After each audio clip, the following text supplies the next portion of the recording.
Hello, everybody. John Yeager again. Whitley, Penn, got our roundtable back together again, and there's the new chapter. We're going to talk about the history of the family office. Well, how do they start? Why do they start? How are they evolved? And what is the current state? So, Ryan, why don't you kick us off here, and let's talk about your thoughts in terms of how the evolution of the family office is going. Sure. So how and why do they start? Let me start there. I really think there's three very large reasons. And I say very large, I mean like 80+% of the family offices I've seen personally start for three big reasons. There was a transaction of a company, a sale. Second is the operating company is kicking off so much cash that the family now has money they need a family office. Or third, and the least, is it's a spinoff. So there's an existing family office and one or two members spin off. But let me focus on the first one because it is by far the most popular. There's a transaction or a sale of a company that creates a cash transaction, and now whoever sold it is spinning up a family office. That also leads back to our prior episode. Sue mentioned about the urban sprawl versus a planned community. I have seen good and bad whenever that cash transaction happens, the planned process versus the urban sprawl, because there's been some nightmare disasters where you see the cash transaction, the patriarch is then going out and doing investing, and then 5-10 years later they look at this, I'm not going to sugarcoat it, mess that they see, these various custodians and investments, and then the alternatives are really where the mess is. And then they're all of a sudden they're like, hold the phone, let's get organized. That's where we all come in, with all these solutions we provide, and organize it. Now there's been some great successes we've seen in our families where they're very planned, and that investment is, okay, I have this pile of cash, let's slowly dole it out. But those are the three big reasons I've seen family offices start. I wonder if anybody else has comments or further detail on that. Alejandro, I know you have some thoughts on the history of the family office and evolution, the complexity, the time over time they've changed. Well, it just seems there are these trends, when there's large times in history with wealth creation, sudden and extraordinary wealth creation, you see this boom in family offices where many of them are created because of the factors that Ryan described. And this happened in the 80s when you had lots and lots of, the stock market boom, you had globalization taking in place, you had real estate, technology coming into play. There were a lot of reasons for which many people became quite wealthy in that period, and a lot of family offices were formed, but they were still very much under the radar. And as we approached the 2000s and entered 2010s, there was another bull run in the stock markets. There was more wealth creation, again, focused on technology this time. The difference this time now is that family offices are kind of in vogue. They're talked about more. Between 2017 and 2020, there was this panache or this niche that was kind of exploding here, and everyone says, I want to have one of those. And then you see The Economist, for example, writing articles about the boom of family offices in 2018. And what this created was this sense of, those are cool, I want one of those, let's start sharing practices. And it becomes this more shared community of ideas and infrastructure that really took off a few years ago. But that's not to say that by default, people start to build based on best practices. By default, we see that family offices are built more on this, like Sue said, this urban sprawl, just we're going to figure it out as we go. And that's really been a positive trend. As we see more information about family offices, as we see more prototypes of a high-performing family office, there's more of an opportunity to start with your best foot forward and to hopefully avoid some of the mistakes that many people fall into. So my question is always, how in vogue is it? I've yet to see a TV show that's focused on a family office. What do you guys think?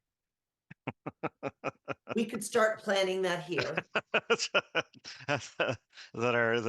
our next planning episode is creating a show on HBO about a family office.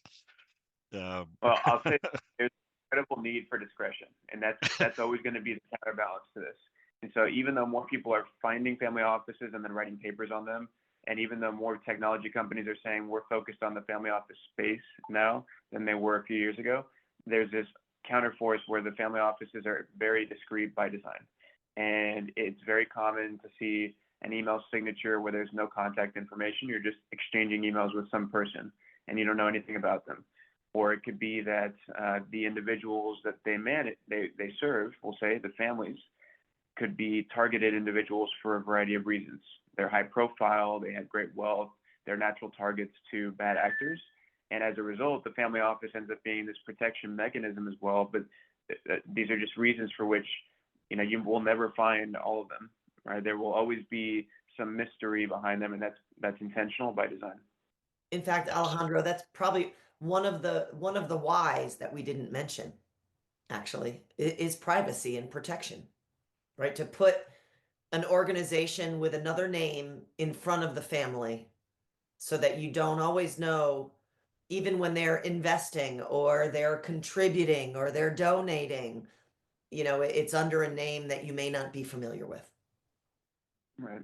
And whereas the security aspect might have played more towards physical security 20, 30, 40 years ago, now it's very heavily focused on information security. And so every office these days has to have that at the forefront. Cybersecurity is one of the most critical parts, and it's not just talking about it. There actually have to be steps taken. And so I highly encourage people to seek out experienced professionals to bolster your cyber posture. When outsiders not in our industry ask us what we do, and then they start asking me questions, I give the example. We have several clients, we don't know who they are because there's an umbrella, there's an LLC, and they're like, how can you have a client you not know who they are? I'm like, that's their intent. I'm contracted with an LLC. We're doing work with the LLC. Most of everybody on this podcast is also involved. Nobody knows who the client is, and that's the way they want it. Yeah, I think coming from a CPA firm perspective, we obviously have to know who our client is. You do. We do. It's interesting. You go through the sales process, Kristen. If I'm talking to you or Ryan or Sue or whoever, and we're talking to somebody specific, and they have a website or whatever, and you go to the website, you have no clue who these people are, and which is fine. That's the way it should be. Going back to Alejandro's point, there is definitely that privacy. There's definitely that protection of the family name, those kind of things. But then, ultimately, as the CPA firm, especially if we're going to do outsource accounting, maybe if we're just putting a system in, we can rely on, hey, this is just an organization that needs a system. But if we're doing outsource accounting or tax or those kind of things, we obviously need to know how to do that. We had one the other day that nobody had any clue who it was. Sage didn't know who it was, but they want us to do outsource accounting. They sent us the entity chart, and we're like, oh yeah, we know those people. Kind of a famous family. So it's always kind of interesting when you go through that process. I think something else that's on why or how they started, it's the, I kind of say it's the culture of the family. So I'm sitting here with a representative from Sage and one from Addepar. I say most families, when you meet them, they have a focus. And I always tend to pick, is it investment or is it accounting? And you can get that history and feel by asking, like, which system did they go into first if they're relatively new? If they had Addepar, and they're like, what GL? And everyone kind of looks at each other and they didn't quite know. And they're like, okay, they're investment first. Or they're like, oh, we've been on Sage for 8 years and we track our investments in Excel. It's like, oh, they're accounting first. And now they're getting into an Addepar type tool too. And Alejandro, you probably see this all the time. Or and you're like, oh, they're accounting first. I see it all the time. By default, it just feels like most people have Excel and QuickBooks as their tool. Excel is their investment reporting. QuickBooks is their general ledger, and there's a better way to take away. Mm-hmm. But I think we all understand how they get there, right? Meaning, if it was, me and my cousin running our money for a while, those are tools that we know how to use or can easily acquire. I want to go back a little bit. I sounded a little bit critical maybe when I talked about urban sprawl versus a planned community. I get how they get there, right? It's not like it was a thoughtless act, right? And complexity grows as every family member is born, as every investment is made. And it's not always easy to forecast and see that in advance. Absolutely, and everybody in the world, or everybody in the U.S. at least, knows what QuickBooks is, right? And Right. so they have friends that have businesses that use QuickBooks. They maybe use QuickBooks to start their business, before they move to an ERP. So there's a lot of knowledge of that, and it's a great tool, right? It's a great tool at a certain level, and so it's a good place to start. But quickly as you get multi-entity, as you get more complexity in your organization, as you want to tie into an Addepar custodial accounts, those kind of things, then that's when I think people realize that, hey, that there's got to Alejandro, your point, there's got to be a better way to bring this data together, because right now it's taking somebody a long time to do this, and I'm not getting the information I need in order to kind of run my business. I mean, one of the evolutionary points that we haven't really talked about yet is um is the complexity in their legal entity structure, right? It's not just a lot of dollars that create complexity. Or I've made more than 5 investments and I need help tracking them, right? They create again, I'm going to come back to tax, but it's a legal and tax structure meant to benefit them in the long run. I think some of these offices were created because when you hit that liquidity event and you have, 100 million or 200 million or more to invest, my little financial advisor down the street may not have the experience to consider not only what should be invested, like what should we buy, what should we invest in, but also what is the structure that's going to benefit us the most? Do we need an array of tax blocking entities, or um, you know, are we thinking in advance and are going to create an LLC for every property that we own? Is our family multi-generational, and now we need to think about the efficiencies in operating and results for investments when you have 25 family members? Let's start thinking about a series LP structure. So I think the evolution um in the professional services that they need, right? The caliber of an attorney that's going to help me plan a future structure like that they have to start using professionals maybe that they didn't know they needed or are different than the ones that they used to use. But they have a loyalty to the general counsel who helped them start their operating business, so they bring that person along with them. That's sort of how some of this urban sprawl happens. Yeah, absolutely. When you're not necessarily thinking longer term about, how do I have a tax optimization strategy? How do I have a estate optimization strategy?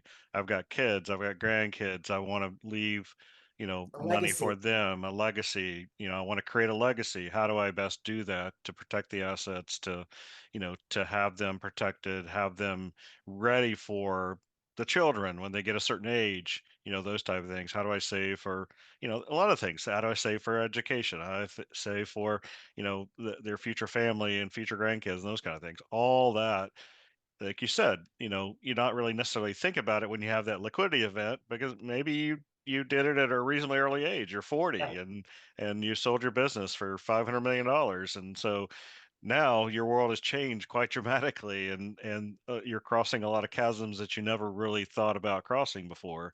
And so yes, the CPA down the road or the lawyer down the road maybe is not quite the member of the team that will get you from where you are now to where you ultimately need to be. And that's what brings us together if you think about it. John, you're playing that role from a Whitley Penn. You're that larger accounting firm that can sit there and help the client. And then that's when you befriend us and like, oh, this one's a good Addepar Sage. And that's how Alejandro can also help tie it all together, because we all come with certain tools and knowledge and ability. Because as Sue said, the trend with families creating, I call it the fund structure, where they create one fund and then the family members can come in and out. And then you, John, will sit there and say, okay, here's the pros and cons and tax advantage. Do you want trust? I always get scared when there's willy-nilly people saying, I can move money between any fund at any time. I'm like, ooh, that's probably not a very good idea. Well, honestly, that's another point, right? In the assistance that they need, that if I have seen family offices, create that structure and then take that document and walk away, right? And try to administer it themselves. And they don't necessarily know all the rules. That's not really moving money from my right pocket to my left pocket. That's actually a taxable distribution because I took money from the wrong entity. Right? So they need the guidance like that. Yeah, and this is, I think, the opportunity here, because it shouldn't be such a big jump to go from your old advisor, whatever, or whoever that person was, to one well suited for this new world. And what we find is that the goals of the families are quite similar, even if the family office can look quite different. And so if you say that you want to benefit your children, you want to create a lot of trust, well, you're going to have a complex ownership structure. So you're going to need a tool to manage the information about that ownership structure. And thinking about these outcomes that are just not that varied. If you're looking for outsized returns, you might find private capital appealing. And if you have private capital appealing, you're going to have tax form K1s, and you're going to have capital calls. And so finding a tool that's well suited to manage that type of asset class is going to be needed. And so if we can predict a little bit from the beginning what types of things are important, and this all comes back to the why of the family office, you can start to figure out what types of tools and teams might be needed, and you don't have to guess so much. There are a lot of providers out there and professionals who have done this over and over again for families that are not so different at the operations layer. And that's really the opportunity to just lean in, recognize that these are patterns, and the more we can take something that's already been built successfully and replicate across many, and then still give the families the ability to have this unique shape on top with their culture and the structures and all that, give them the tools to manage it and administer it well. So in preparation, in chapter 3, the next episode 3 is going to be about current trends and big issues facing the industry. But to kind of lead into that a little bit, what do you see from? It feels like there's maybe a chasm that needs to be crossed from helping the family offices get structured and think about all these specific ideas and how they want to move forward, to figure out the whys, those kind of things. We talked about there's this, there's a nascent industry of consultants and those kind of things going, but are you seeing, kind of, again, a precursor to what we're going to talk about next, but are you seeing a movement towards people that are building businesses to help the clients understand those issues and build that whole infrastructure in place? Or is it still kind of urban sprawl on our side of the business too? Well, there is a lot of fragmentation that we see, and primarily because it, just being kind of blunt on this piece, it's kind of difficult to grow a business in the family office space, recognizing all the factors we've already discussed. They're hard to find. There might not be this recognition of I need this tool, and so matching the need with the tool is always difficult. It can just take a long time to build a successful family office business, and as a result, you find that many providers in this ecosystem have other verticals, some of which may consume a disproportionate amount of their resources. And so it is still very fragmented, but the more that we can have providers that are solely focused on the single family office space, the more you can understand the nuance and build tools that are purposeful for that specific need and eliminate the extra noise of, we'll say, the regulatory burdens that an RIA may face, or the rigidity, and I say this in a positive manner, but the rigidity of an accounting focused firm that has to follow, you have to close the books, right? Having something in between that can play in both spaces at the same time with some specialized knowledge, I think is going to greatly improve the outcomes here. Absolutely. I agree. And I think, to answer your question, I do think that there is a trend. There are more outlets for clients to learn about what are the options, what are the different flavors, what are the routes I can take before they jump in with both feet. So while it's still fragmented, I do think, there's more tools and discussion available, more ready information than there was 20 years ago. Absolutely. And I like your point about the consultants, John, because there's I see there's two flavors of consultants. The consultants that just consult and walk away. And then there's the ones that are, I'll bucket them into the outsourcing category. I'm going to put you there for a second, John, that you can provide the advice, but you could also run Sage. And then you have your, I'm going to call her your sensei of Sage, your dojo master, Natasha. She can make Sage do things that normal people can't do. So there you have that expert sitting behind you that can make Sage work to what they need. And she can sit there and say, here's how you would design it. I think the question for family offices comes with when is it the right time to outsource? When is it the right time to insource? Because I think there was a study done last year, it came out and said 35% of family offices in the United States have 5 or fewer employees. That's not a lot of headcount to handle all of the services that we've discussed so far. That's a lot of hats that they're wearing and having to pick and choose and prioritize these things. So it's how do I invest in what technology and when is the right time to do it? So I feel like there's a lot of open air that people are looking for guidance and they're looking for that expertise. And usually that's where, again, John, outsource services like what your team can offer can come into play. And same thing with Sue and same thing with Alejandro, right? There is a component for all of these, but how do you tie everything nicely together in a bow? That's the human element, right? You've got to have the right team that can engage with all these people and take that on. I think that's part of the complexity of every family office. Absolutely. How do you run it like a business? I think that's a good segue to end this episode because the next time we get together, we're going to talk about the current trends and the big issues. So I really appreciate you guys again. This has been another great episode of the Family Office CAAS Matters podcast, and everybody have a great day.